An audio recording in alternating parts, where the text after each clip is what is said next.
आपके साथ हिमानी नैथानी। आजकल हमारे देश में एक नारा जिसकी गूंज बहुत ज्यादा सुनाई दे रही है, और वो नारा ऐसा है कि उसने देश में एक नई बहस को जन्म दे दिया है। और वो नारा है बटेंगे तो कटेंगे, या एक रहेंगे तो सेफ रहेंगे। ये अलग बात है कि काउंटर में कई सारे नारे इसके आए, काउंटर में आए, और ना केवल काउंटर में आए बल्कि तौकीर रजा तो आह्वान करते हुए नजर आए अपने कम्युनिटी से कि अगर आपको सेफ रहना है, अगर आपको अपनी बात मनवानी है तो आपको दिल्ली कूच करना होगा, आपको दिल्ली का घेराव करना होगा, क्योंकि ये बेईमान सरकार है, सबसे बेईमान सरकार है। लेकिन वहीं दूसरी तरफ हिंदुओं को एकजुट करने के लिए पदयात्रा निकाल रखे हैं बाबा बागेश्वर पंडित धीरेन्द्र कृष्ण शास्त्री जी, जो इस वक्त खुद हमारे साथ मौजूद हैं। शास्त्री जी, बहुत बहुत स्वागत है आपका। आपका धन्यवाद और आपके सभी दर्शकों का बहुत बहुत धन्यवाद। तो कैसे चल रही है आपकी पदयात्रा की तैयारियां बहुत अद्भुत चल रही हैं। 8 जगहों पर विश्राम है, रात्रि में सभी समाजों के लोग हैं, झांकियां बनाई जा रही। महाराष्ट्र से भी हिंदू आ रहे हैं, पूरे देश के कोने कोने से हिंदू आ रहे हैं, गुजरात, राजस्थान, यूपी, छत्तीसगढ़ और यहाँ तक कि नेपाल से भी कुछ हिंदू कम्युनिटी आ रही हैं जो सनातन के लिए बहुत ज़्यादा कार्य करते हैं। वो सभी हिंदू भाई जो हिंदुत्व के लिए, राष्ट्रवाद के लिए जी रहे हैं, राष्ट्रहित के लिए जो जी रहे हैं, वो लोग भी उसमें सम्मिलित होने के लिए आ रहे हैं। सबके एक एक डेट भी मिल रही है, सब लोग पहुंच भी रहे हैं। हम निकलेंगे, कारवां जुड़ता जाएगा, हिंदू जगता जाएगा, भगवान लहराता जाएगा। लेकिन शास्त्री जी, इसकी जरूरत क्यों पड़ी, इस पदयात्रा की जरूरत क्यों पड़ी? आपने अभी अभी अपने ही बयान में ही उसका उत्तर दे दिया है। जब आप प्रारंभ कर रही थी तब आपने तौकीर रजा का आपने नाम लिया कि वो उन्होंने कहा है कि दिल्ली में कूच, दिल्ली में चलो, संख्या भारी दिखाओ ताकि देश की सरकार को पता लगे। जब ये एक हो सकते हैं तो हिंदू क्यों नहीं एक हो सकता? तो मतलब ये यात्रा एक धर्म विरुद्ध के है? बिल्कुल भी नहीं, राष्ट्र के हित में है और राष्ट्र के अहित को सोचने वाले लोगों के खिलाफ वो कोई भी हो। लेकिन अगर आप हिंदुओं को एकजुट करेंगे तो फिर मुस्लिम कहाँ जाएंगे?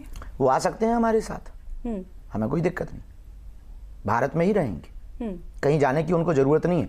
पर अगर उन्हें लगता है कि अगर उनको इस यात्रा में सम्मिलित होना चाहिए, आ सकते हैं, हम उनका स्वागत करते हैं, हमें कोई दिक्कत नहीं। सनातन धर्म में आ सकते हैं, हमें कोई दिक्कत नहीं। सनातन धर्म को वो स्वीकार कर सकते हैं, हमें कोई दिक्कत नहीं। वो अपने मजहब में भी रहें, पर कायदे में रहेंगे तो फायदे में रहेंगे। कायदे में रहेंगे तो फायदे में रहेंगे मतलब? और आप, इसका मतलब सीधा सा है कि आप हमारे धर्म के खिलाफ ज्ञान नहीं देंगे, आप हमारे सनातन के खिलाफ बातें व जहर नहीं उगलेंगे, आप छोटी छोटी बच्चियों पर होने वाले अत्याचार पर अपनी कौम के लोगों से रोक लगाएंगे, फतवा जारी करेंगे या देश निकाला करेंगे।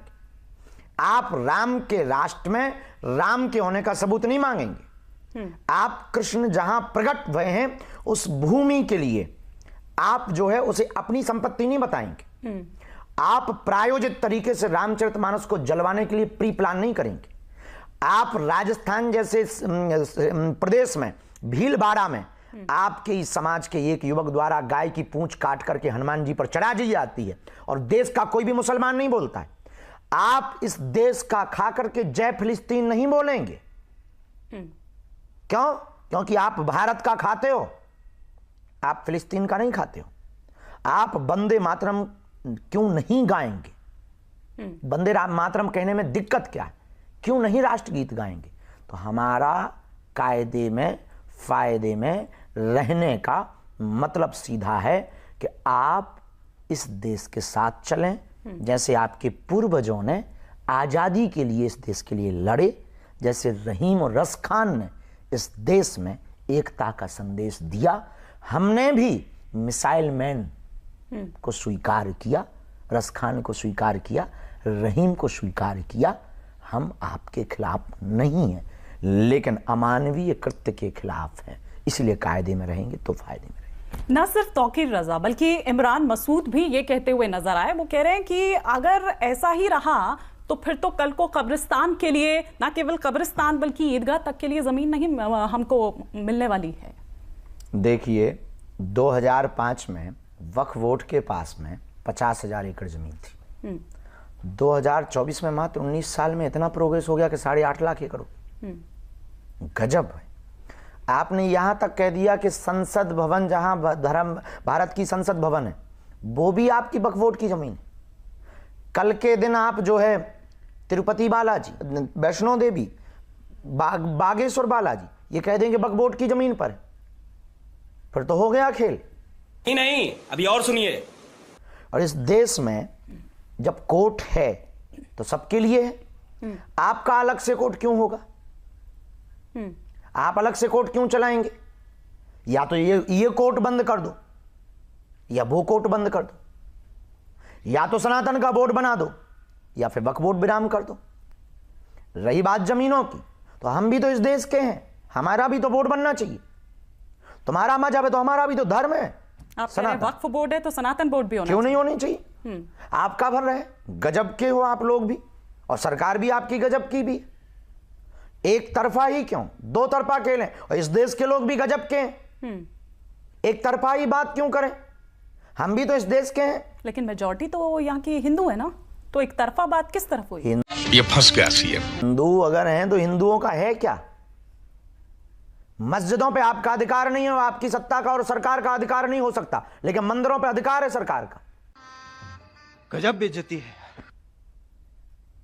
मंदिरों पर सरकारी अधिपत्य है, मस्जिदों पर आधिपत्य नहीं है। फिर मस्जिदों पर भी आप आधिपत्य करिए।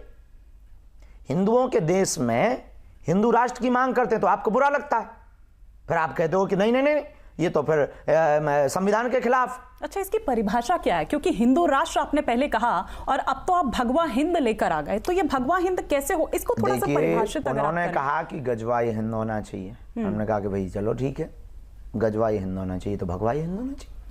गजवाई हिंद का मतलब है गाजी की तलवार पर लोगों को बलात् रूप से तलवार गले पर रख करके इस्लाम धर्म को स्वीकार करवाना। अब उपाय क्या है? आप भैया ऐसा करते हो तो हम तो भगवाई हिंद चाहेंगे। हमारा धर्म, हमारा सनातन क्या कहता? वसुदेव कुटुंबकम उदार चरिता नाम, सबका स्वागत है, पूरा परिवार, संसार हमारा परिवार है, हम सब उदारवादी चरित्र के हैं, हम तो सबको स्वीकार करते हैं। हम तलवार की बात ही नहीं कर रहे, हम मारने की बात ही नहीं कर रहे, हम हिंसा की बात ही नहीं करते। आप उनके कुरान को पढ़ लो, कुरान में लिखा है कि अपने मजहब के लोगों को छोड़कर बाकी सब काफिर हैं, इनके साथ रहना गुनाह है, इनसे मिलना गुनाह है। हमारा सनातन कहता है कि सब पूरा संसार ही परिवार। तो अब भगवाई हिंद होना चाहिए कि गजवाई हिंद होना चाहिए? नहीं, लेकिन देश तो संविधान से चलेगा ना।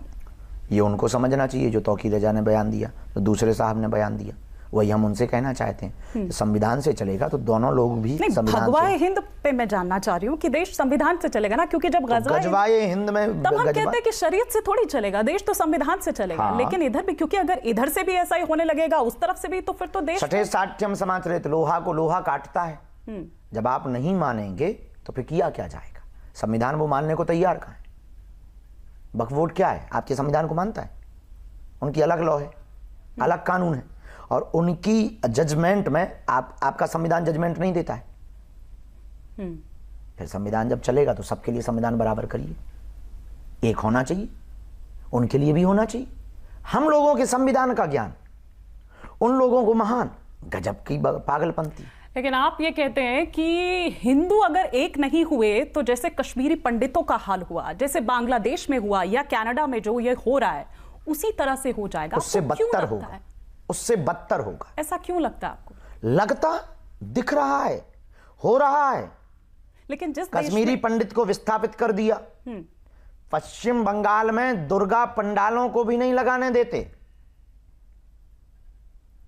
इस राम के राष्ट्र में राम की यात्रा निकलती है तो एक ना एक जगह पत्थर जरूर घलते हैं। इस देश में जिसमें सबको स्वीकार किया, जिस देश ने, इस देश में यह हालत है कि सिर्फ कन्हैया लाल नाम के दर्जी को इसलिए मार दिया जाता है क्योंकि वो हिंदू है। इसलिए इस देश में हेमराज जैसे आदर्श जैसे बच्चों को मार दिया जाता है, छोटे छोटे बच्चे 9वीं और 10वीं और 8वीं में पढ़ने वाले बच्चों को, क्योंकि वो सिर्फ हिंदू हैं। नूह और मेवात जलाया जाता है, मणिपुर जल रहा है, और किसी ने तू करके चूंचक करके नहीं बोला, ना एक भी फतवा जारी हुआ। और आप कहते हो कि संविधान से देश चलेगा। हम क्या गलत कहते हैं? हम तो ये भी कहते हैं कि बांग्लादेश से बदतर हिंदुओं की हालत होगी अगर अभी ये जात पात से ऊपर नहीं उठे। अभी अगर करो या मरो की बारी, ये संकट, भारत पर संकट भारी है, इस बात को इन्होंने नहीं समझा, तो भारत में रहने वाले हिंदू बांग्लादेश से बदतर दुर्दशा सहेंगे।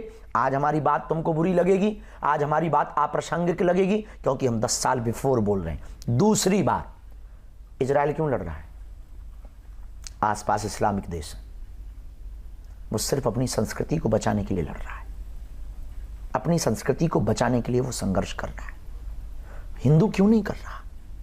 कितने कम हो गए आप? 90% से 80% के नीचे आ गए आप। 9 राज्यों में अल्पसंख्यक हो गए। सूरीनाम में हिंदू 0 होने की स्थिति पे, पाकिस्तान में 0.1% की स्थिति पर पहुंच गए हो आप। फिजी में हिंदू घट रहा है, नेपाल हिंदू राष्ट्र के हाथ से गया। आपके लिए दुनिया में कोई जगह नहीं, और हिंदुस्तान में भी नहीं बचेगी, तो तुम जाओगे कहां? तुम करोगे क्या? क्या इसीलिए आप ज्यादा बच्चे पैदा करने की सलाह दे रहे हैं? बिल्कुल, कि उनके 12 तो यहां 14। बिल्कुल, हम तो कहते 16 होने चाहिए। तो परिवार नियोजन की जो सलाह दे रही है सरकार, तो सबके लिए देनी चाहिए। हमारे वर्ग के लिए देंगे कि बच्चे 2 ही अच्छे, उनके ही 2 होने चाहिए। आपने अभी 9 राज्यों की बात की, क्योंकि आपने जब हिंदू अत्याचारों की या हिंदुओं को जब आप लेकर बात करते हैं, तो आपने कहा कि 200 जिले, 9 राज्य लगभग, जिनकी डेमोग्राफी एकदम बदल गई है। और एकदम से बदली। क्या वाकई ऐसा है? और जहां पर आप कह रहे हैं संस्कृति और इन तमाम बातों को, जहां पर प्रधानमंत्री मोदी जैसे शख्सियत हों, जहां पर सीएम योगी जैसा चेहरा हो, जहां पर आप जैसे शास्त्री जी हों, वहां पर क्या वाकई हिंदू खतरे में आ सकता है? जो आप कह रहे हैं कि 10 साल बाद की मैं स्थिति बता रहा हूं। इसीलिए तो हम जो बोल रहे हैं कि हमारे रहते हुए इसके गुनहगार हम भी हैं। हमारे रहते हुए हिंदुओं पर अत्याचार हो रहा है, हमारे रहते हुए 9 राज्यों की जियोग्राफी बदल गई, हमारे रहते हुए असम, नागालैंड, त्रिपुरा, मेघालय और उत्तराखंड जैसे प्रदेशों में हिंदू शून्य होता जा रहा है। इसलिए तो हम अपने आप को गुनहगार मानते हैं, इसलिए तो हम प्रायश्चित करने के लिए पदयात्रा कर रहे हैं, इसलिए तो हम प्रायश्चित करने के लिए हिंदू एकता के लिए हम आप लोगों से लड़ रहे हैं, इसीलिए तो हम हिंदुओं को एकजुट करने के लिए परेशान हो रहे हैं, दिन रात अपनी जान की बाजी लगा करके लड़ रहे हैं। हमें क्या फ़ायदा? राजनेता हमें नहीं, सीएम हमें बनना नहीं, सरकार से अनुदान हमें चाहिए नहीं। लेकिन विपक्ष तो टाइमिंग पर सवाल उठा रहा है। वो ये कह रहे हैं कि जब जब चुनाव आते हैं तब तब शास्त्री जी आ जाते हैं और ये काम तो राजनेता कर रहे हैं। तो फिर आप जब इस टाइम पर आए हैं तो आप बीजेपी का काम आसान कर रहे हैं, आप उनके लिए गेम कर रहे हैं। 1 मिनट बताइए, कहां पर मध्य प्रदेश में कहां पर चुनाव है? कहां पर चुनाव? लोकसभा कब हुआ? हो गया। विधानसभा हो गया, मुख्यमंत्री बन गया, प्रधानमंत्री बन गया। चुनाव 5 साल बाद, इसीलिए हमने चुनाव के बाद रखी है पदयात्रा। ये जो विपक्ष लगा रहा है, बताइए कहां पर चुनाव और किस चुनाव के माहौल पर हम पदयात्रा कर रहे हैं? कहां पर है मध्य प्रदेश में चुनाव, जिस क्षेत्र में हम पदयात्रा कर रहे हैं? नहीं, लेकिन जब जब चुनाव आता है, मेरा मतलब ये था, फिर वो चाहे देश में एक न एक जगह चुनाव की बात करें या फिर अभी झारखंड का हो, महाराष्ट्र का हो, और महाराष्ट्र के लिए तो टोन सेट की जा रही है, बटेंगे तो कटेंगे के जरिए। ये राजनेता अपना फिक्स सब कर सकते हैं। हम धर्म नेता, धार्मिक गुरु, हम नेता नहीं, हम एक स्पिरिचुअल लीडर हैं, स्पिरिचुअल सिपाही है, लीडर भी नहीं। लेकिन धर्म में भी तो राजनीति घुस गई है और राजनीति में भी तो धर्म आता ही है। तो दोनों एक दूसरे के पूरक, दोनों एक दूसरे के पूरक, उसमें कोई दिक्कत भी नहीं। जब अत्याचारी, दुराचारी, बलात्कारी इस देश की राजगद्दी पर बैठ सकता है तो भगवाधारी क्यों नहीं बैठ सकता? इसमें बुराई क्या है? और हम तो भारत के संतों से कहेंगे, अब मठों और मंदिरों से बाहर निकलकर देश में और आगे आना चाहिए और सत्ता पे भी बैठना चाहिए। तो ये तो खुद मुख्यमंत्री योगी आदित्यनाथ ने कहा ही है, बटेंगे तो कटेंगे, और मतलब एक टोन सेट करने की, इसीलिए मैंने कहा कि चुनाव के दौरान और आप आए तो ये कहते हैं कि आप दरअसल बीजेपी के लिए बैटिंग कर रहे हैं और उन्होंने एक टोन यहां पर सेट कर दिया। लेकिन क्या बटेंगे तो कटेंगे का नारा ये सौहार्द पैदा करता है? ये सकारात्मक है? देश का यही दुर्भाग्य है कि किसी भी आदमी को बदनाम करने के लिए ये 2-3 तरीके। अगर वो सनातन का काम कर रहा है तो या तो वो राजनेता घोषित कर दिया जाता है, या वो बलात्कारी घोषित कर दिया जाता है, या वो अत्याचारी घोषित कर दिया जाता है, या वो पाखंडी घोषित कर दिया जाता है, या फिर वो ब्लैक मनी में, उसको मनी लॉन्ड्री में फंसा दिया जाता है। क्यों? क्योंकि इस देश को गजवाई हिंद बनाने वाले, इस देश को तोड़ने वाले लोग कभी नहीं चाहते कि सनातन की कोई बात उठाए, कोई हिंदू जाके, कोई सनातनी जागे, उल्लुओं को नहीं तो दिक्कत हो जाएगी दिन से। तो अब उनका काम है कहना हम सभी सत्ता के, सभी पार्टियों के लोग हमारी डिवोटी हैं। एक दो लोग बोलते हैं, यहाँ से भी बोलते वहाँ से भी बोलते, कुछ बीजेपी वाले भी बोलते हैं कि बाबा तो किसी की तरफ नहीं देखते, कुछ कांग्रेस वाले बोलते हैं कि बाबा तो उनकी तरफ देखता। जो सत्ता में रहेंगे, सत्ता का विपक्ष निश्चित रूप से एक ना एक आदमी को पार्टी का सपोर्टर घोषित करेगा। अब इसी जगह पे अगर कांग्रेस बैठी होती और हम ये बात बोलते तो विपक्ष ये कहता, कोई भी होता, वो ये कहता कि ये इनकी तरफ से प्रायोजित तरीके से भोंपू देश में दंगा फैलाने वाली। तो ये तरीका है उनके पास, और कोई ऑप्शन नहीं, हमारी बात का जवाब देने का और कोई तर्क नहीं, क्योंकि हम जो बोल रहे हैं वो फैक्ट पे बोल रहे हैं। कई मौलाना तो आपके बयानों को नफरती, वो कहते हैं कि सिमी, पीएफआई, वो उससे तुलना कर देते हैं। यही तो गजब, मतलब वो देश को कानून में हाथ लेने का बयान दे दें तो सही है, हम देश को जोड़ने का बयान दे दें तो खराब है। लेकिन महाकुंभ अच्छा, वो दीपावली को पटाखा फोड़ने का ज्ञान दे दें तो सही है, हम बकरीद पे बयान दे दें तो गलत है। वो मक्का मदीना में प्रवेश हिंदू नहीं होंगे 30 किलोमीटर पहले से, उनकी मस्जिद में उनके ही समाज की कुछ ऐसी जातियां हैं, शिया, सुन्नी, अंसारी, पठान, खान, इनमें सब में ऐसा है कि एक दूसरे की मस्जिद में नहीं जा सकते हैं। अगर वहाँ कोई हिंदू चले जाए तो वो ज्ञान दे देंगे, पर अगर हम कुंभ में कह दें कि गैर सनातनियों का प्रवेश वर्जित, तो ये आतंकवादी बयान होगा। गजब के लोग। आपको लगता है कि हिंदू जो फेस्टिवल्स हैं, हिंदू जो त्योहार हैं, वो जानकर टारगेट किए जाते हैं? होली पे ज्ञान देते ही है, पानी बर्बाद हो रहा है, खून बर्बाद होता है, बकरों का ज्ञान नहीं देते। आपने तो कहा था कि सुतली बम फोड़ देंगे उनके मुंह पे लगाकर। हमने 10 फोड़े, हम बहुत उल्टे आदमी हैं। लेकिन तौकीर रजा ने ही ये कहा था कि जो दीपावली है वो प्रकाश का पर्व है, रोशनी का पर्व है, धमाके का पर्व नहीं है। फिर वही बात, पटाखे से भी तो प्रकाश ही वो निकलता है। अब वो थोड़ी देर के लिए निकले वो बात अलग है, फुलझड़ियाँ प्रकाश ही तो देती हैं। अब रही बात धमाके, बम के धमाके होते हैं तब ये ज्ञान नहीं देते।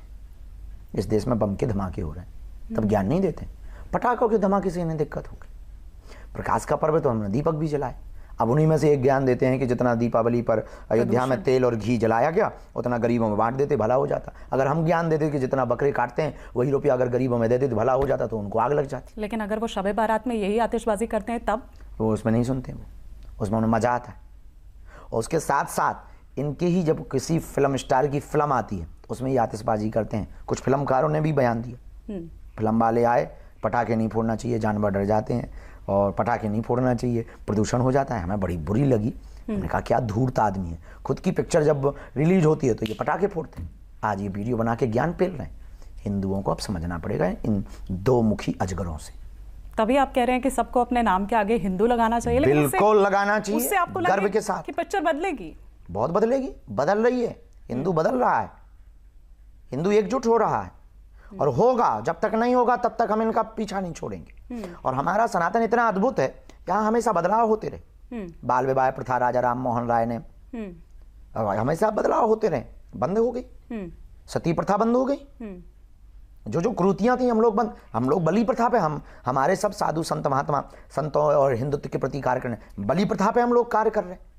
बलि प्रथा को रोक करने के लिए अगर कहीं किसी स्थानों पर या गाँव में बलि प्रथा का अगर जिक्र है तो हम लोग कह रहे हैं उसके बदले नींबू की बलि दो, नारियल की बलि दो, जीव की बलि मत दो। हमारे सनातन धर्म में यही सबसे बड़ी खासियत है कि यहाँ पर बार बार बदलाव, आज तक इनके में एक भी बदलाव नहीं।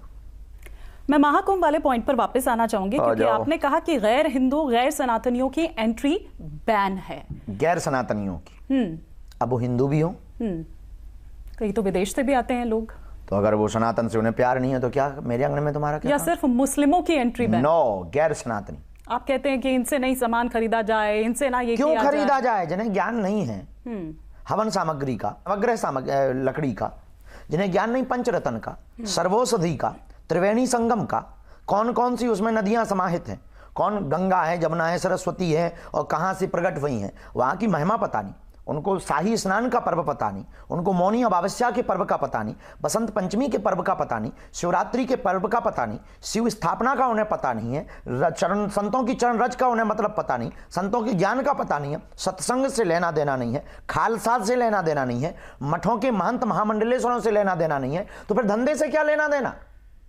गजब का ज्ञान है। हमने आंखें खोल दी तो क्या गलत कर दिया? लेकिन ये क्या सिर्फ महाकुंभ के लिए ही है या बाकी जगहों के लिए भी? क्योंकि केवल महाकुंभ, तो केवल हाँ, हम फिर वही बात, अभी जैसे कोई आपके पूर्व में एक पत्रकार महोदया थी, उन्होंने बताया कि वहां कुछ मुसलमान निर्माण का कार्य कर रहे हैं, हमने नहीं रोका। न्यूज आई है कि वहां पर निर्माण का कार्य चल रहा है, हमने नहीं रोका, हमने उसके खिलाफ बयान नहीं दिया ना, नेवर। अरे भाई कर रहा है वो उनकी कला है, पर हमने उस 1 महीने के पर्टिकुलर अनुष्ठान में मस्जिदों को कई बार हिंदू बना सकते, बनाते भी होंगे, ऐसा हमें न्यूज नहीं मिली है, पर बनवाना चाहिए उनको। मस्जिदों का निर्माण होता है तो हिंदुओं से बनवा ले। अच्छा, घर वापसी हिंदुओं तो के भी कारीगर हैं। घर वापसी तो अभी थोड़ी देर पहले ये बात हुई थी ना कि उन्होंने ये इस्लाम कबूल करवा दिया, ये करवा दिया, लेकिन घर वापसी की जहां तक बात है वो तो आपने भी अभी हाल ही में कराई है कई परिवारों की। हाँ। और आप ये कहते हैं कि उनके पूर्वज भी सनातनी थे, लेकिन मौलाना मदनी साहब ये कहते हैं कि सबसे पुराना जो मजहब है वो इस्लाम है। हमारे गांव में एक आदमी था, छन्नू लाल, मर गया है, तो वो अपने आप को पूरी दुनिया का अमीर समझता था। अब वो कहता था कि हमसे अमीर कोई नहीं है, हम इस देश के प्रधानमंत्री हैं। अब वो हमेशा जो है प्रधानमंत्री की तरह चला करता था। खैर वो मर गया, बात अलग है, पर वो जिंदगी भर यही कहता रहा कि मैं प्रधानमंत्री हूँ, पर बेचारा कभी भी मंत्री नहीं बन पाया। तो अपनी बातों को बढ़ा चढ़ा के कोई भी बोल सकता है, सत्य आखिर सत्य होता है। इनसे 500 साल 1000 साल बाद का कोई प्रमाण पूछ लेंगे तो दांत निकल आएंगे। अपने से 5000 साल पुराना गीता का उपदेश रखा हुआ है और उसके सबूत भी। इससे इतर मैं आपसे, न्यूज नेशन की मुहिम है जिसकी आपने भी काफी तारीफ की है, ऑपरेशन पाखंड। अच्छा। हमारे एक एंकर है रोहित रंजन, आपके पास आए भी थे मिले। लेकिन आजकल आप पर्ची कम निकाल रहे हैं, क्या कारण है? नहीं, आप आ नहीं रहे, हम दरबार बहुत चला रहे हैं जगह जगह। आपको निकलवाना हो तो चलो। ये आपने जो है गलत तरीके से देखा। देखिए, पर्ची का सिद्धांत हमारा चमत्कार फैलाना नहीं, या अंधविश्वास को बढ़ावा देना नहीं। पर्ची का मतलब ये है जो परंपरा से हमें प्राप्त हुई है उसके द्वारा लोगों को मार्गदर्शन देना। हम कोई चमत्कार नहीं करते, भगवान चमत्कार करता है। इस देश में बहुत सी ऐसी पद्धतियां रही। परकाया प्रवेश की पद्धति आदि जगत गुरु शंकराचार्य के पास थी। ये पर्चा वाली पद्धति भगवान महर्षि वाल्मीकि जी से शुरू हुई है। इसके लॉजिक को समझना है। महर्षि वाल्मीकि जी आदि कवि हैं। उन्होंने पर्चे पर लिख कर रखा था कि आने वाले समय में रावण का वध करने के लिए राम होंगे, सबरी के घर जाएंगे, इसलिए उन्हें आदि कवि कहते। आदि कवि का मतलब जो पहले लिखते। उन्होंने रामायण की रचना पहले की थी। ये वो पद्धति है। हमारे पास और कोई पद्धति नहीं। ना हम ब्रेन पढ़ पाते, ना हम दिमाग पढ़ पाते, ना हम कोई चमत्कार का दावा करते, ना हम किसी सिद्धि का दावा करते। जो हो जाता वो भगवान की इच्छा से, और ये हर आदमी के पास पावर है। मतलब ये कहीं से सीखा नहीं आपने? हम सीखने का कोई विषय ही नहीं है। सीखने से थोड़ी होता है। सीखने से अगर होता तो घर घर बागेश्वर बाबा हो जाते। सीखने से नहीं होता है। ये तो गॉड गिफ्टेड है, भगवान का दिया हुआ प्रसाद है और सबको मिलता है। ये कोई ऐसे ही नहीं कि केवल हम पे पर पर्टिकुलर, नो नेवर। कोई भी साधना करके पा सकता है, कोई भी हनुमान जी की भक्ति करके पा सकता है। लेकिन इसको पाने का मतलब ये नहीं है कि आप अंधविश्वास को बढ़ावा दें। इसको पाने का मतलब ये नहीं है। हमने तो ये भी कहा हमारे पास जो सामर्थ्यता है, हम चाहते इस देश की सेवा करें। हमारे पास जो सामर्थ्यता है, इस देश में होने वाले आने वाले प्रपंच, होने वाले हमले, होने वाली व्यवस्थाएं अव्यवस्थाएं, उनके लिए कोई हमसे पूछे।